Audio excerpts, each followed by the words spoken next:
So I've had a couple of questions from trainee doctors about on-track and off-track Hill-Sachs lesions. It's a really complicated topic to understand. To simplify it, what we're talking about is shoulder instability.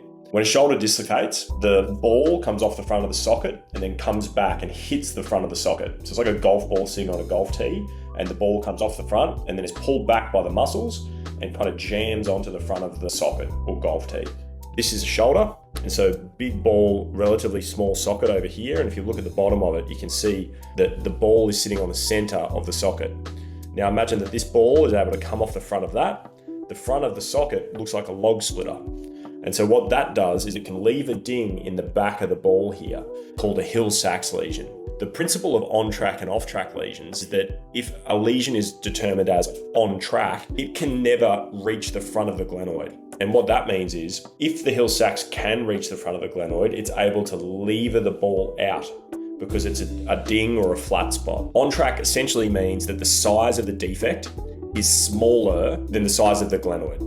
There's a mathematical formula to calculate it based on how much of the glenoid is present and how big the Hill-Sachs is. But to simplify it again, basically, if the Hill-Sachs is bigger than the track of the glenoid, then it will be able to engage itself over the front and cause a dislocation. And if it's smaller than that, the Hill-Sachs won't be able to reach the front of the glenoid and lever the humerus out. What you can see here on this MRI scan is the ball sitting on the socket here.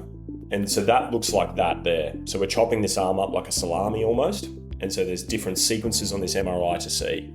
This ball here has come off the front here. And then this here is the Hill-Sachs lesion. So the front of the glenoid here has impinged on this and given a defect at the back. So what on-track, off-track is there a position of the arm where this lesion is big enough to hook itself around the front of the golf tee and then lever the humerus out? And as I said before, there's a mathematical calculation that either we can do in clinic or the radiologist can do in the report prior to coming and seeing us. Typically, it's done on CT scan, which is another common investigation for patients to have prior to seeing us with shoulder instability.